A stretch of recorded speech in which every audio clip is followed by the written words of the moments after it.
Hello, Assalamu alaikum guys. I am Dr. Amreen from Civil Engineering Department.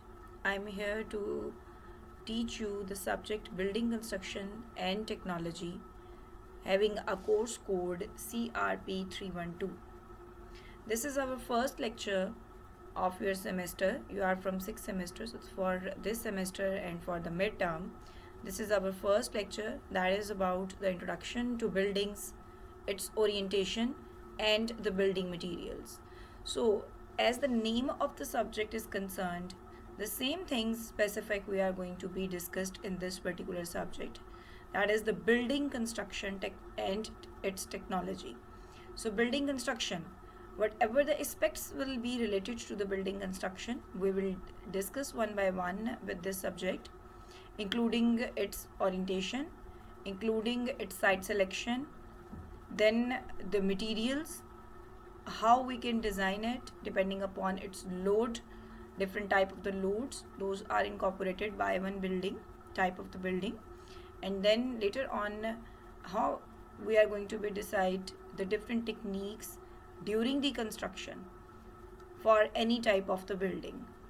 So for that for the introduction we are going to be discuss one by one the different things, and later on in our coming sessions, in our coming lectures, we are going to be discuss all of these contents one by one in detail.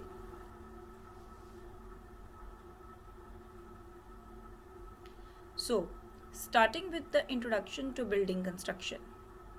What buildings are? Actually, why we need to construct a building? That we need the protection from the sun and the rains. We need the residential, business, educational, institutional, and recreational purposes to build a building. If something or some person is needed to be reside somewhere, then he need a certain type of the house or building that is going to be protected and going to be provide all of the basic needs within one place or one platform. So that particular platform that is needed by a certain person for a certain residential purposes, those may be incorporated, and that purpose is achieved by constructing a building. Some business kind of a person, if it needs to be start a business, he wants to do a certain jobs, a certain tasks over there, then also he needs, according to the purpose of the building, the business point of view, needs a certain place over where he can adjust all of the needy things or required things. So again we need the building to be construct for that particular purpose. For the educational purpose, if a certain circumstances, if the need of the education is required, then the school, the colleges, and the universities are constructed and in the form of buildings. So these buildings may be for the purpose going to be achieved by the institutional and the recreational also. So for the recreational, we may have the malls, we may have the cinema halls, and like kind of the things, or we may have the play areas. Those may be recreational one. So the buildings are needed over there. These buildings should provide the sufficient accommodation, comfort for the users, good appearance, etc. And finally, the most one, that is the most important one, is to fulfill its purpose. Whatever the purpose of the building is, if it is a residential building, then for a residing person, all of the basic needs and requirements should be fulfilled by using this particular type of the building that we are constructing as a residential building. If it is a business building, it is an educational building, institutional and recreational, for all, the purpose first of all needed to be fulfilled. So our basic, you can say, requirement for the before the construction of the building is that we have to be incorporate all of the techniques, we have to use all of our expertise just to be fulfill first of all its purpose, and then we can improve its appearance, we can provide the comforts for the users, and then finally the sufficient accommodation we can provide by using this particular place that is called building. Now what is building construction? The art of constructing buildings for residential, business, and other purposes systematically according to their planning and design is known as building construction. So whatever the design we have planned and whatever the planning we have done, that is needed to be executed systematically, and then whatever the techniques we are going to be following to achieve our purpose, that is going to be called as building construction. So your building construction is actually the art, the science, okay, that is of the constructing building for different type of the purposes, and finally you are going to be impart going to be execute its planning and design accordingly. So finally, the building needed to be constructed, keeping all of the different factors and with different aspects we are going to be construct our building.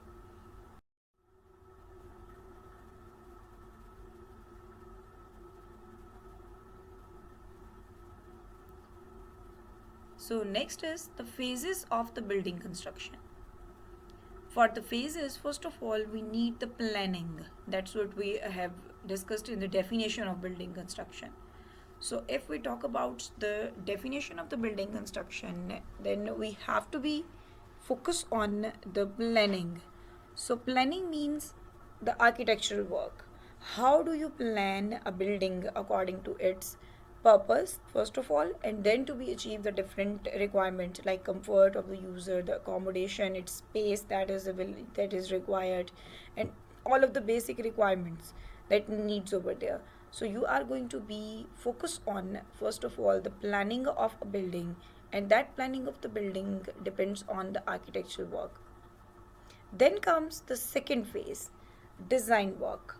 Design work is very important. So whatever the architectural drawings now are with you, also including the civil engineering drawings, the structural drawings. This architectural work is only based on planning, but you can also add over here with slash that the structural drawings. Structural drawings are going to be include the or you can draw after the analysis of the structure itself that you have planned at first phase. Okay, so the structural drawings are very important. So once the structural drawings be there, or these structural drawings will be as a result of your design work, design or analysis. So once the design work has been done, depending upon the architectural drawings, you are going to be design each and every component of the building. In coming slides, in the coming lectures, we will discuss in detail that for a building, how many other components are there, what are the different components of a structure, like starting from the slab, then you may have beams, you may have columns, you may have foundations, you may have walls, okay, and also if the substructure is there, mean within the soil you have basements, then basement wall is needed to be designed.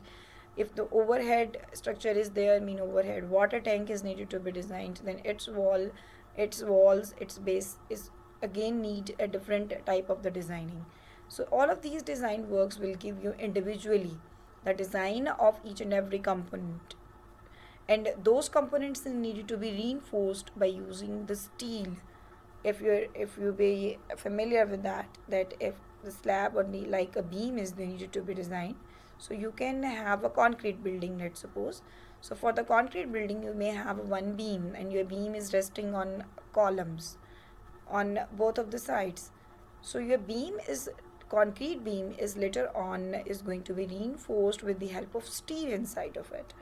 So you are placing a steel at the bottom of the beam, and also you are providing the shear strips in a rectangular form. If 3D we are going to be designing, okay, so in this particular way the shear strips are provided. So you are providing the shear reinforcement, and you are providing the bending reinforcement, mean flexural reinforcement, and this reinforcement is provided in the form of steel bars. Okay, and also in the coming lectures when we are going to be start studying the materials, concrete and the steel materials used to construct a building, then we will discuss in detail that how the steel reinforcement is going to be designed and used, which parameters are important to be analyzed for the design of the steel material and for the design of the concrete material itself, and which ingredients are required to mix or to make a concrete, and how the strength is going to be achieved for a particular component like beam, column, and walls, etc. So finally, once the design has been done and you will get the structural drawings, Okay, so at the end, whatever the results of the drawings are, those are converted, going to be displayed in the form of drawings, and these drawings are going to be called as structural drawings, like I have shown over here. Okay, so one longitudinal section of the beam has been drawn in the structural drawing for all of the beams of the building, and then the reinforcement has been shown, and all of the details of the reinforcement, all the concrete sections, its mixed design, and all of the specifications has been mentioned, and these drawings that according to which codes and specifications, standard codes and specifications, these designs has been done. And then finally, once the drawings are with you, then an engineer on the site can easily start executing the construction work. So if the drawings are there, then execution of certain project will be very easier on the site. So you have marked the points over there where you are going to be start with the foundation. Okay, you are just first of all, foundations you are going to be construct with the help of the material. So whatever the dimensions and details are given in the structural drawings, the same is needed to be followed for the execution work. Okay, so these three phases are very generalized and very broadly given over here. If more specifically you will going to be categorized, then further you can make more levels in the phases of the construction. Okay, but this is an introduction level. So at introduction, as an introduction, we are not going to be going much more detail. Then comes components of the building. So if we talk about one building, then majorly we can categorize our building as a substructure and a superstructure. Okay, the substructure, that is under the soil. So if you have like soil level, any ground level is with you, so you can mark over here, and you have a building. I'm just going to be show with the help of a line diagram. So you may have certain columns and certain story levels, and those are shown with the help of beams over here. Then these are going to be continued. All of the columns are going to be continued throughout under the soil also. And this under the soil or beneath the ground level, you need certain, till certain depth, you need the foundations to be constructed. Okay, so in any form. So these foundations may be isolated, mean for each column these foundations may be constructed separately, or it may be in a one form. A complete whole concrete block has been formed as a foundation of your columns. So whatever the structure is constructing below the ground level, considering the soil properties, the foundation soil properties, so this is called as substructure. And whatever the components of the structure are for the building above the ground level, these are going to be called as superstructure. They may include the beams, slabs and columns, etc. Those are the superstructures.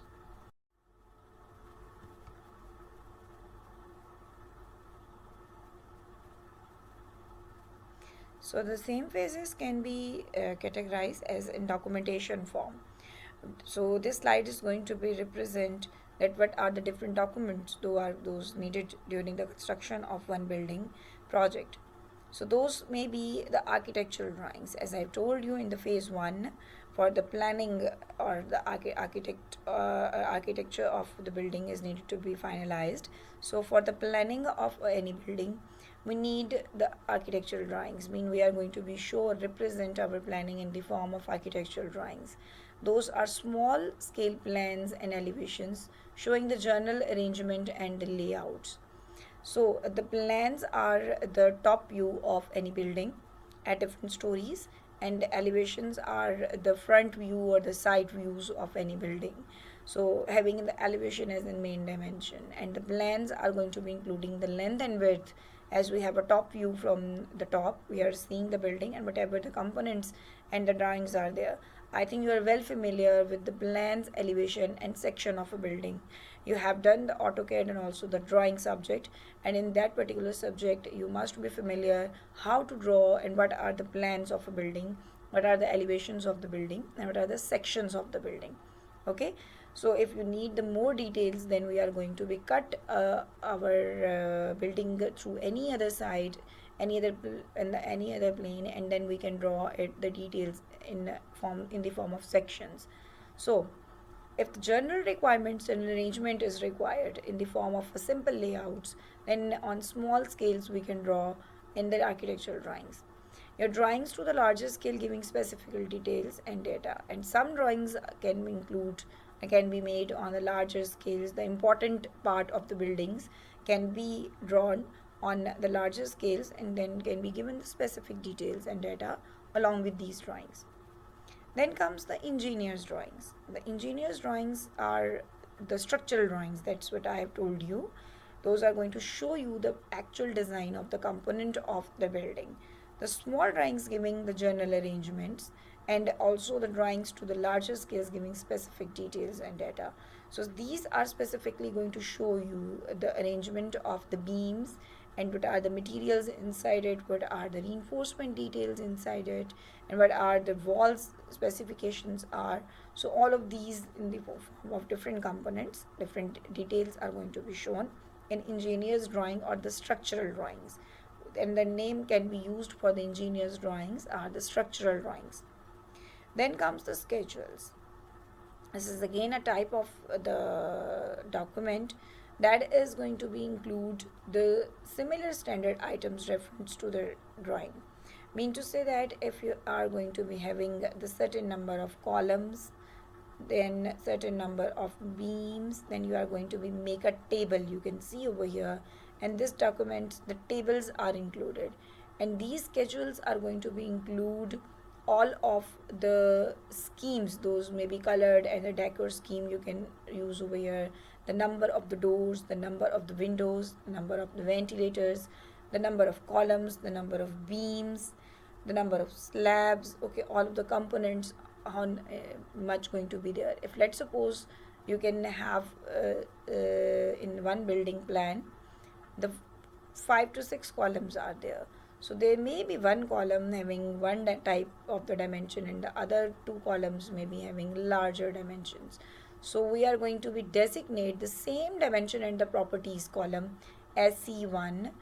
If this is going to be having the same properties, it will be C1. And if the other two columns have the same properties, then you can say it is C2. Similarly for the doors and windows, if the 2 or 3 doors are of the same dimension, then we can mark in the schedule, in the table of schedules, in the form of it's D1, let's suppose, and then we can designate the other dimension different than D1 all doors as D2, and then D3, D4, D5, etc. Similarly the windows and the ventilators. Okay, so in this way the complete table of the schedules has been made, it has been drawn in the form of document and provided along with the drawings. Then we have the specifications. As I've told you that once the building or the needed to be constructed and its components are needed to be executed, then the design required to follow certain specifications and codes. Okay, these specifications and the standard codes needed to be provided along with the drawings to the contractor.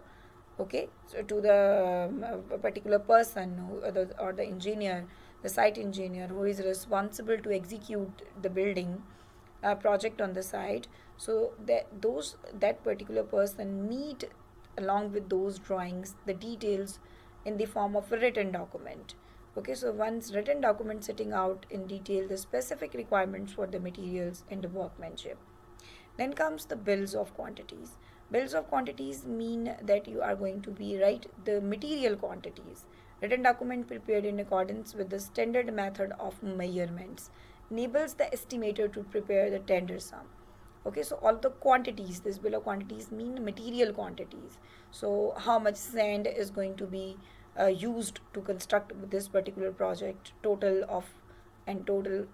cement quantity, total aggregates quantities, total water quantity for the steel, total steel quantity, and the rest of the things. So whatever labor cost, the transportation cost, the machine equipment cost, and all the risks cost, the delay of the timing cost, it's a very detailed analysis is required to prepare a bill of quantities, so that the total amount is provided that needed to be utilized to construct a complete project from start till end to the client, so that the client can provide the finances to the contractor and contractor easily be able to execute the work. The financial constraints should not be over there. Then comes contract document. So of course, so you have the different parties involved to build a certain project. The minimum of it may be two parties. One is client, and second one is the consultant or designer or the contractor itself, mainly contractor. If you are preparing the design of the building by another firm or the company or the person, then your consultant will be different person and your client will be different, and a third party will be the particular project site engineer. Mean the contractor is called contractor. So the person or the company or the group of the person who is there on the site to execute a project, to construct a project, that is called as contractor. So generally, to for one building project, we are going to be having legally involved majorly two parties, the clients and contractor. And if the consultant or designer is different person or a group of person or a company, then it is going to be maybe involved three parties or more than three parties. Okay, mean the architects you are hiring from another firm or company, the designers you are hiring from another company, and the person itself, mean client, is from another one site, and finally the contractor is different person. The equipment you are purchasing from another company and the materials you are purchasing from another one. So in this particular way, you are going to be involving the team and the different members of the team, and those required a particular contract document so that all of the legal issues can be settled down. So usually a pro forma document but could be specially prepared and sets out the precise conditions and terms of the contract. So all of these set of the documents, starting from the architectural drawing, structural drawings, the table of schedules, the specifications, bill of quantities, and contract documents, these are required by the particularly contractors to start the execution of the work on site. In this slide, there is a little bit description, the schematic description about the substructure and the superstructure. So you can see on left side that the first one, it's simple, a wall. You are familiar, will be well familiar with this sign convention that you are using in drawings. Okay, the hatching, the two lines you are going to be drawn parallel to each other at 45 degrees. So this angle will be 45. This is going to be show you the hatching for the brickwork. Okay, so if brickwork is needed to be shown within the drawings, then it is going to be shown with the help of two lines parallel to each other, very close to each other, and then another set of the two lines are drawn with a certain more difference as compared to first two, and these lines are drawn at 45 degrees. So these are the hatching type of the hatching that is going to be used in drawings for the showing the brickwork. So brickwork has been shown over here. So this is a brick wall that is going to give you the first ground floor level floor bed, and then later on the strip foundation. So when below the ground level, all of the structure is going to be called as substructure. And similarly, you can see the column. This is the brick wall foundation and this is column foundation. So for the column, again below the floor level, you may have the reinforced concrete column. This reinforced concrete column already have the reinforcement. Here you can show these steel. This is the reinforced steel. These are the shear reinforcement, and these are the column reinforcement along the periphery. We are providing it, and these are continuing embedded within the foundation, concrete foundation. And concrete foundation itself has its own reinforcement in the form of bending in pleasure, and also you may have steel bars in the other directions, lateral directions. So you are going to be having this RC pad foundation, reinforced concrete pad foundation for the column footings. So this structure is also a kind of a substructure, mean below the floor level, ground level. And similarly, you may have the pile foundation. This is again another type of the foundation in which you are continuing a kind of the column inside. So where the soil is not strengthened, much more having a bearing capacity. For the soil, generally we are going to be use the strength of the soil. We are going to be use the technically word the bearing strength of the soil. If the bearing strength of the foundation soil is not much efficient, not much more, then we are going to be start digging up inside the soil till the we are going to be found a certain strengthened soil, mean which more bearing capacity, and the strata having the more bearing capacity. So till that particular depth we are going to be continuing with the certain material, mean concrete material, in the form of column. So this is going to be called as pile foundation. So it is again a type of the substructure that is needed a proper and particular design.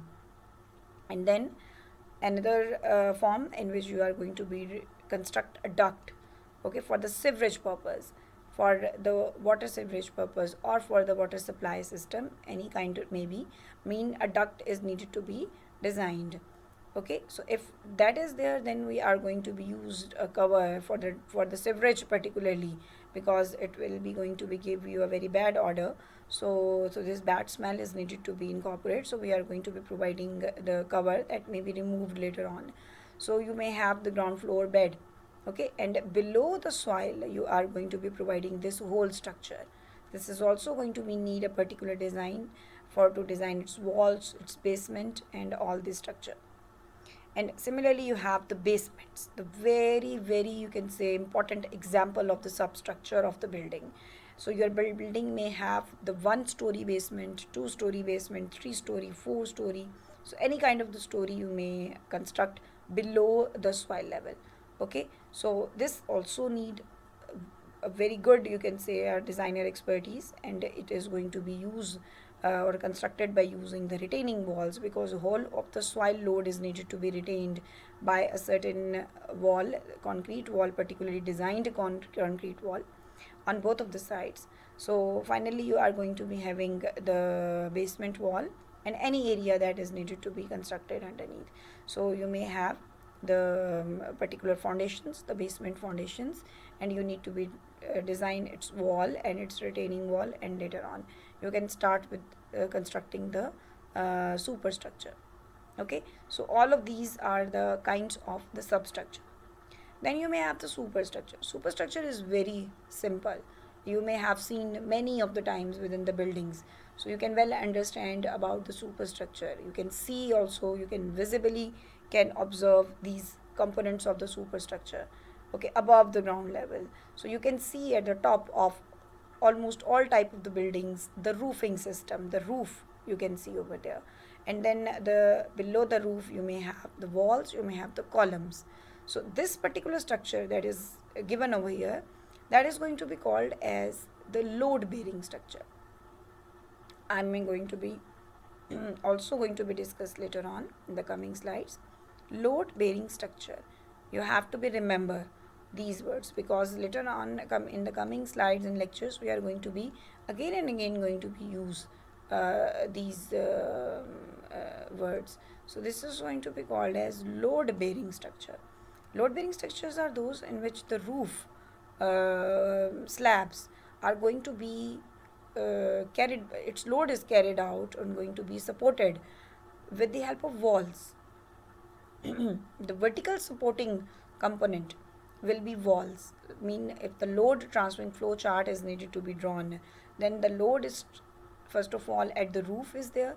From the roof it is transferred to the walls.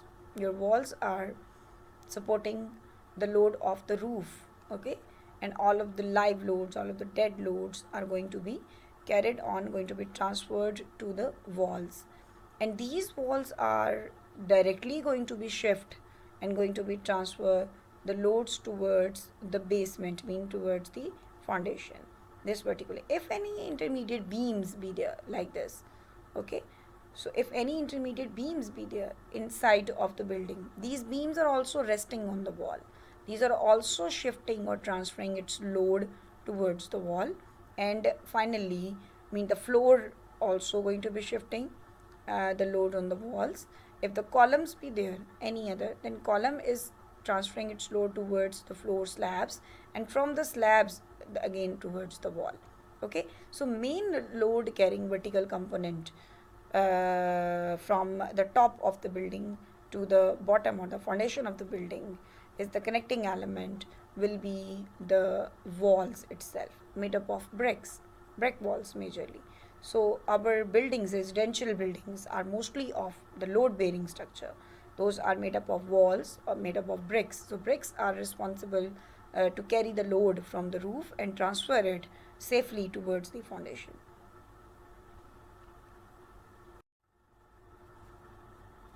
So the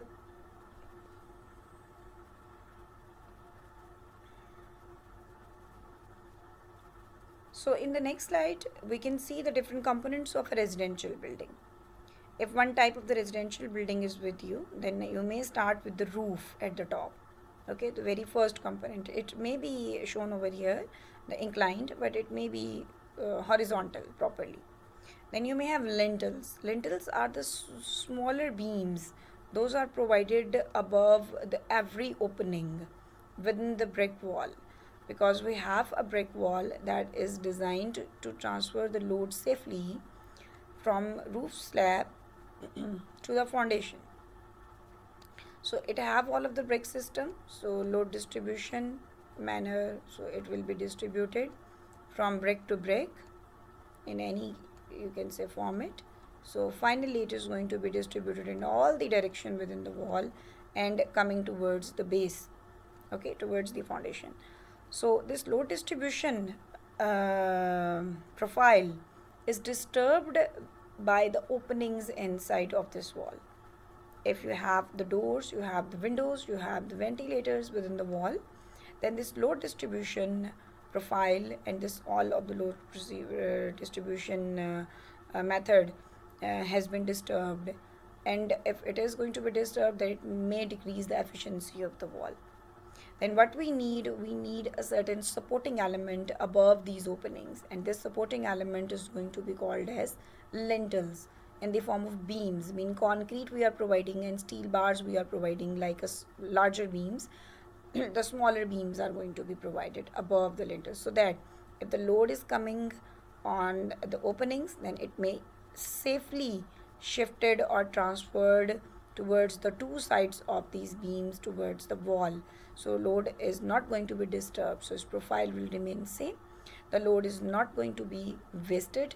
The same value of the load equally is going to be shifted towards the both ends of this lintel beam, and finally those are going to be distributed, going to be transferred towards the foundation. So rest of the distribution will remain same. Similarly for the doors, the lintels are responsible to safely transfer the load from top of the wall towards the bottom of the wall. Then you have windows. So you are familiar with the window components, the door components, the sill level. Sill level is the bottom of the window. Okay, bottom of the ventilators, if any is there, and the bottom of the door, mean the bottom of any opening within a building. So you have a sill level, usually 3 to 4 feet for the starting from the ground floor level, mean the story floor level, the any story, because your windows may be on any story. So from the finished floor level, top of the finished floor level, this distance may be 3 to 4 feet, an average for the window sill level.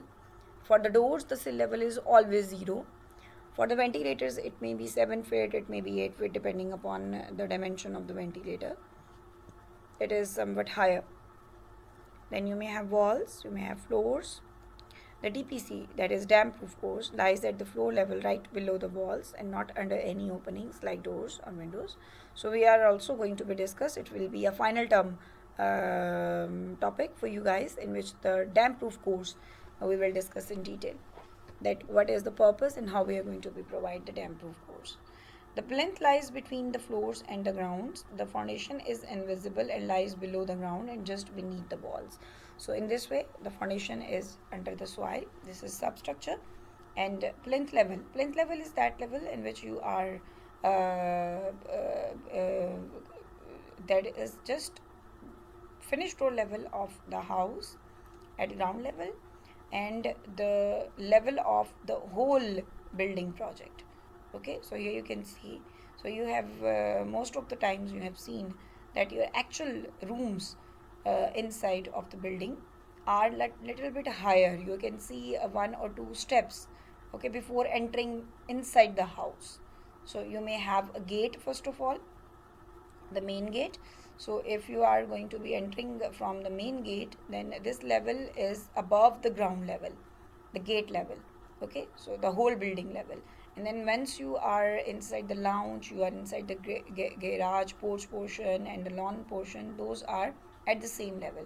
But once you are get entered inside the building, then you have to be make your finished floor level of inside of the building a little bit higher, okay. So that higher level is going to be called as plinth, okay.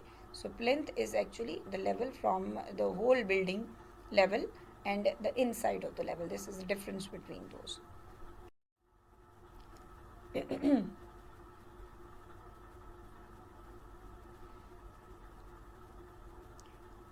So next is classification of buildings based on occupancy. Residential buildings, educational buildings, institutional buildings, assembly buildings, business buildings, mercantile buildings mean business में ही आती हैं ये आपकी mainly, industrial buildings, storage buildings, godowns etc., hazardous buildings.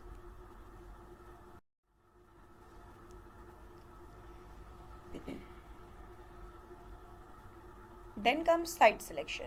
It is the selection of best site for a building which provides the safety and economy. It is a project specific job. It depends on the requirement of the user or the clients, the purpose of the building and finance available. That which site you are going to be selecting for a certain kind of the project, certain kind of the building. That is very important. So first of all, you have to be focused on the safety, that whatever the site you are selecting, that will be going to be provide you the safer environment. Then it is going to be save your cost also, should be economical. So finally it is a project specific job, mean the purpose specific job, okay. So it depends upon the requirement of the user or the clients. So for which purpose the site or the project or the building is needed to be used later on. If it is a residential building, the commercial building, then accordingly you are going to be select the site. So if it is a residential building, then you are not going to be choose the site that is far away from the city area, the main city area, the urban area. So you are not going to be selecting it. So inside the urban area or inside the city, you are going to be deciding the site for a building, residential building. But if the commercial building is there, mean any industrial building be there, then you are always going to be choose the site that is away from the residential areas and other societies, mean other persons are residing over there. So in outskirts of any city, you are going to be selecting the site for the industrial building. Then purpose of the building similarly, and the finance available.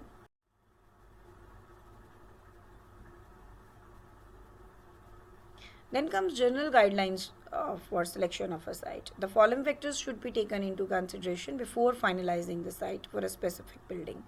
The level of the site, climatic conditions, subsoil conditions, minimum disturbance to surroundings, availability of construction materials, transport of construction material, availability of facilities. By the name it's all obvious. Level of the site mean that if the level of the site is not comparable to the site of the surrounding societies and the surrounding buildings, that is going to be happen. Your building may be going to be having a proper problem during the rainy season. It may have a drainage problem, and also it may have the other issues, related issues. If the climatic conditions are severe, then you have to be input more finances and more economy and money. The cost of the building will be increased if you are going to be design your building according to the severe conditions of the climate. Mean if the more rainy season be there, then of course you have to be provide the DPC, the damp proof courses and conditions much more. And also if it is snowy region, more cold region, then again you have to design your building accordingly. So it may affect the cost of the building. Then subsoil conditions, that's very important. Subsoil mean the foundation, the substructure of the building is needed to be designed depending upon the subsoil conditions. Okay, so it is permeable, it is impermeable, it having a bearing capacity more or less, whatever the case is. So your foundations are designed depending upon the subsoil conditions. So in most of the times, or in many conditions, we have to with the lesser bearing capacity, we have to choose the same site. So just to compensate the subsoil poor conditions, we have to sometimes remove all of the soil underneath and for the foundation of the building, and then we have to you can say use the soil that is going to be having a more bearing capacity. We are just going to be dumping the soil in that particular project area, that particular site of our project, our building, that is going to be having the more bearing capacity. So we are going to be replace the subsoil. That is the most, you can say, again going to be affect the economy or the cost of the project. Then minimum disturbance to surrounding, of course, if it is a residential area, then we need a certain more factors, and if the other purposes of the buildings are there, type of the buildings be there, and accordingly this factor is needed to be incorporated. Availability of the construction material, that of course that your construction material should be available. If you are deciding about the cement or the aggregates, any type of the aggregate, let's suppose you are deciding about the sargoda crush and sargoda crush is not available over there, then it's not impossible. So you are going to be decide your site depending upon the availability of the material, and if those are not available in surroundings, then you have to be input again your cost for to transport the construction material from the remote areas or from the faraway distances. So we need the again to keep our economy also, the cost of the project also in balance. So we have to be keep these factors also in our mind once we are deciding the site of the project. Availability of the facilities, of course the persons residing over there should be having all of the facilities in surroundings of it. So if in surroundings is not available, then there is no, you can say, use of that site or that construction. Okay, so if any circumstances only one building is constructed, let's suppose, and in society there is no other buildings and no you can say grocery available in the coming, and no other transport is available, no construction of the roads is there, no infrastructure has been constructed, so you cannot survive over there. So in addition to other factors,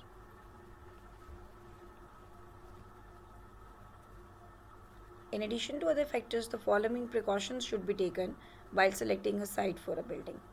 That is, the waterlogged area should not be selected, backfilled sites should not be selected, near the river banks we are not going to be selecting, near big trees, and local knowledge should be there. Okay, these are the very important and the basic points. So if waterlogged area is there, so maximum we will try to avoid that particular site.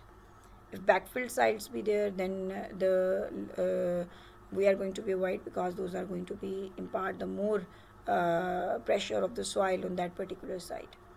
If the near river banks, then of course the water is more percolate within the soil, and it may cause the dampness within the building. The near the big trees, of course, if the big trees be there, then we are going to be cut it. So to keep our environment safe, we are not going to be intended to cut the trees, so avoid those sites. Local knowledge should be there. I mean, if any other problem or any other constraints with the site is not there, so later on once you have constructed the building, then it may cause disturbance to the occupants. So we have to be keep this thing in your mind that all of the local knowledge should be with us. Okay, so sometimes if on the slope is needed to be constructed, anyhow if the site is selected with the slopy area in backfill conditions, so the split level constructions we can make to form our economy safe. So this is mean in the one part of the building you can form within one slope area, and then another one within the other slope area. If the trees are there and anyhow you have to construct your building, then you can design or your plan your buildings like this to avoid to cut the trees. And similarly you can construct your buildings in the step forms if any other mountains or the hilly areas be there. So in that particular way we can sort out the solutions with these problematic sites. Okay, so these are waterlogged area, backfilled sites. So these are all the list of the problematic sites. So although we have the solutions, but still, if possible, then try to avoid these kind of the sites.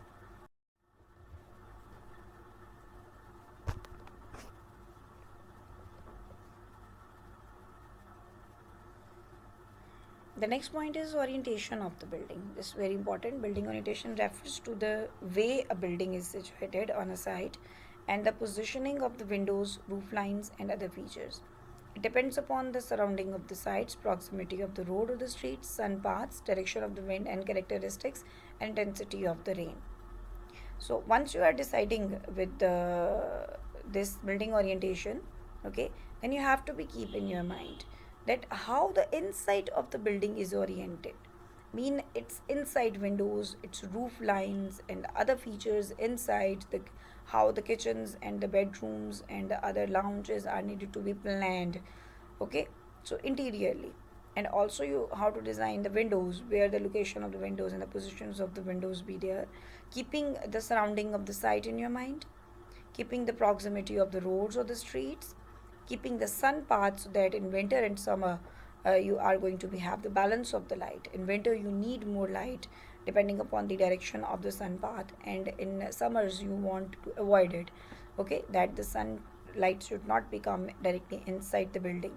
So the direction of the wind is very important. Okay, and the characteristics are and intensity of the rain.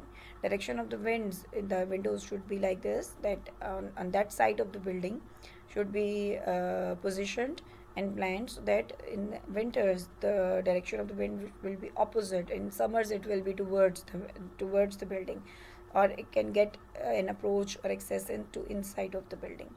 Characteristics intensity of the rain, it's also very important. Okay, that the windows should be located in such a way that the water cannot be getting an access to become inside of the building. So here you can see the different figures. You have the low winter sun, then on the top of the roof, let's suppose you are keeping an opening, so this opening is allowing the sun direction to be go inside the room. It is going to be increase the temperature, so that is required by us. And if summers, then the direction of the sun is like vertical directly. So in this particular way, this particular opening is avoiding to be enter the sun rays to be inside the building, so it is going to be lower down the temperature, so it will be the best orientation of the building. And similarly we have to be focused on keeping the view in our mind, that what is the direction of the sun path. So here you can see the sun path is like this, and here in winter the sun path is almost keeping in this towards the east it is coming, and here directly it is coming on the roof. So we have to be designed our position of the windows and doors just to be avoid the maximum rays of the sun or light of the sun or heat of the sun to get inside the building in summers, and the maximum should get inside of the building in winters. So here also you can see these figures in detail. This high summer sun, so you have overhang blocks that is going to be avoid the sunlight to be get inside. So now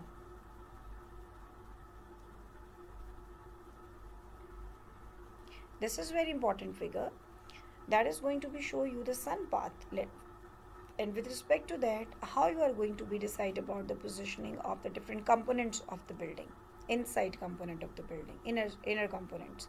So here you can see one horizontal line that is going to show you the east on one side, the west on other side, north and south directions, and then you have southwest, southeast, northeast, and northwest west respectively. And inside of it you can see that once the sun rises, okay, and then you have the lesser sun in the north direction, and then finally sun sets, and you have the sun all around the year in this particular area. Okay, so in this way you are going to be categorize, or you are going to be distinguish your with respect to the directions, the intensity of the sun rays. The sun rises, so intensity of the sun rays is very small, very lesser. When you have the less sun in this particular north region, and from northwest to southwest you have sun setting region. Also again you have the less sun, okay, and you have sun all around the in south direction all around the year. So if this is the particular case, then you have to be keep your components of the building, the position of the components of the building in inner side you can decide. So where the sun rises there and you have a certain rays within the region, so sunrise is going to give you the lesser rays, so you can design your kitchen in that particular direction, mean from northeast to southeast. In this direction of the building you can design inside your kitchen, you can position your kitchen within that particular direction. And then later on what you can do, that you can design or you can plan your verandas in this particular region, where you have the some part of the day you may have the sun and some part of the day you do not may have the sun rays and intensity is very less. So if you want the sun rays, then you can use that verandas, and if you not, then you can use that. Then the dining rooms needed more sun rays and more lightening and the freshness of the sun and the light of the sun. So you can use you can design your dining rooms specifically in the part or in the direction of the building where the sun is all around the year, means southeast to southwest. In the bedrooms you can design in the very range is very large, starting from northwest to southeast, okay. So here you can see the bedroom, so bedroom having a very large variety. So let's suppose the sunsets should be experienced by the bedrooms, and also the lightning region or the part should be also experienced by the bedroom. So one part of the day the bedroom is getting the light, and then when sun sets, then it sets, it's get the lesser light. So both of the experience should be get by the bedrooms. And drawing and the living rooms, again most of the part of the drawing rooms should be in the lightening region where the intensity of the sun rays are more, okay, so light is more. So from west to south, east to west, you are going to can design your drawing and the living room. So in this way there is a general idea that how you can plan with respect to the directions, the different components of the building.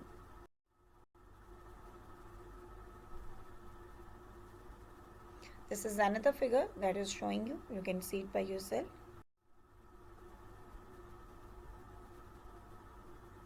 We have discussed the load transfer mechanism. The same is over here. You can also see the figure and you can see it by yourself, that how load is transferred.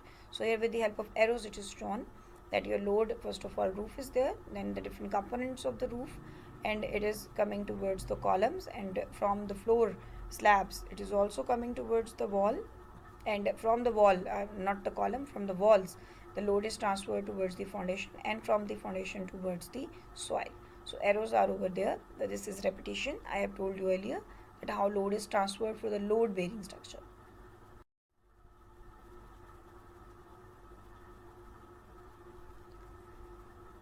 Now come form of the building constructions. So you may have the solid construction, you may have the framed constructions, you may have panel or the box construction, you may have folded plate constructions, you may have shell roof construction.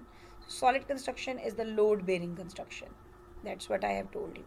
Solid construction is the load bearing construction in which the walls are mainly load transferring element, load bearing structures. And for the framed construction is going to give you the frame structures. In frame structures you will observe the frame construction. So frame constructions are going to be including the beam and column structure. So you can see over here in this figure, this is frame structure and this is load bearing structure, okay. So this load bearing structure is this one and frame structure is this one. So this is going to be, you can see over here, so here the hollow space is there. These are actually the slab. This is going to be filled with the help of slab material. So you may have the slabs, okay. So this is hollow slab actually, but generally it is going to be filled, a complete slab, the floor you can get. This is concrete floor, and inside the floor the same beams you can see, okay, and then you may have the columns. These columns are the vertical members. Beams are in both of the directions. You may have secondary beams, you may have the primary beams. Primary beams are the beams, those are majorly taking the load. So from the secondary beams, load is transferred towards the primary beams. From the primary beams, again the peripheral beams, and from the peripheral beams towards the columns. So beam is responsible to take the load from the roof. So you have slab as roof.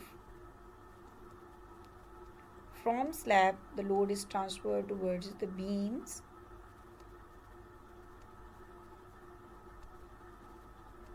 And from the beams, these are transferred towards the columns. And from columns to the foundations. Okay, so here you can see the foundation. So column is then subsoil structure be there, then you may get the column. This is called as frame or the skeletal construction. So this is load bearing or the solid construction. So you have panel of the box construction, that's what I have told you. This is hollow construction. Folded plate construction, this is also in the kind of the double slabs, and you have the shell roofs, those are in the form of domes. So here you can see the folded plate constructions, the double one, you are creating the hollow space over there, and this is the small diaphragms, and you are going to be making it like this. So you are saving the material also, and you are improving the design also. So here you have the panel of the box construction, I have told you. Okay, so in the slab also, and with the help of vertically also, you can have the hollow boxes.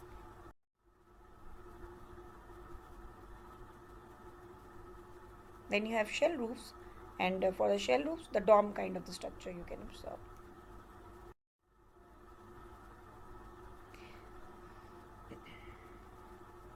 So finally, types of the loads for the building. You may have the gravity loads, you may have the lateral loads.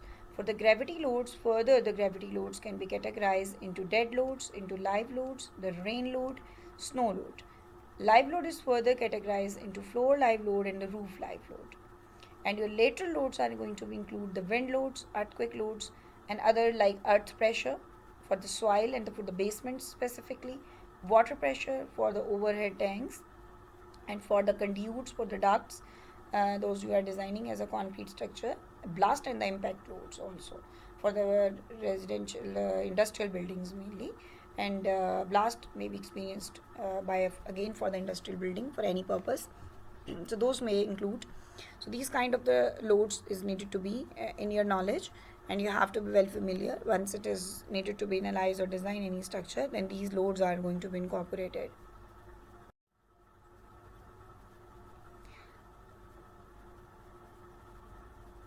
So finally, an introduction about the building materials. There is a list provided over here that you can use the stones for for constructing a building.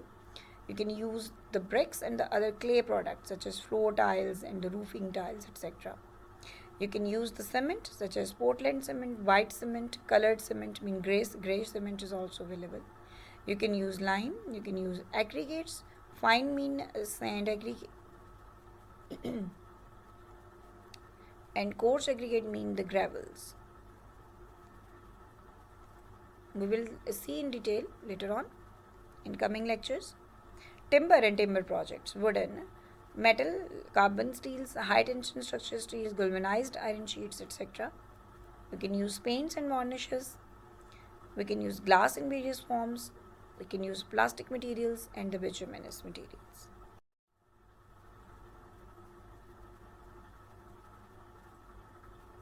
And this slide, the properties of those materials are incorporated. So physical properties, density, bulk density, density index, specific weight, specific gravity, porosity, white ratio, hygroscopicity, water absorption, coefficient of softening, weathering resistance, water permeability and durability. So these are the list of the physical properties. Those are needed during the design of this particular material.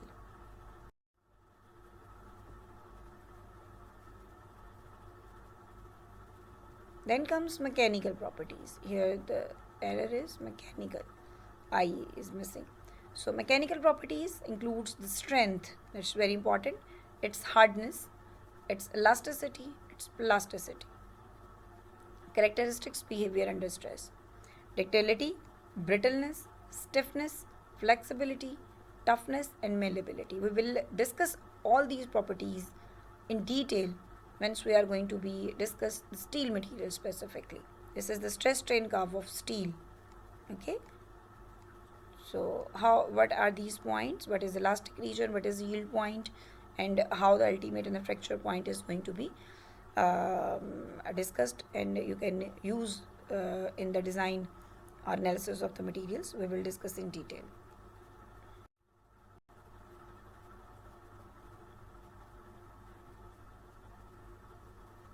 Then comes brakes.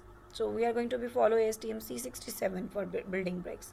So for that we need a certain test or certain properties, absorption properties, crushing strength, hardness, shape and size is very important, its color is very important, soundness, its structure is very important, and efflorescence is very important. What are these properties and tests? We will discuss again in detail in coming lectures. So this is it for the introduction of your subject, and also the important course contents and its overview we have discussed today. So we will discuss in the coming lectures during mid and finals in detail about the materials, about the constructional techniques, and also the different type of the projects regarding buildings. Okay, we will discuss in detail. Thank you so much, guys, for this first week introduction lecture.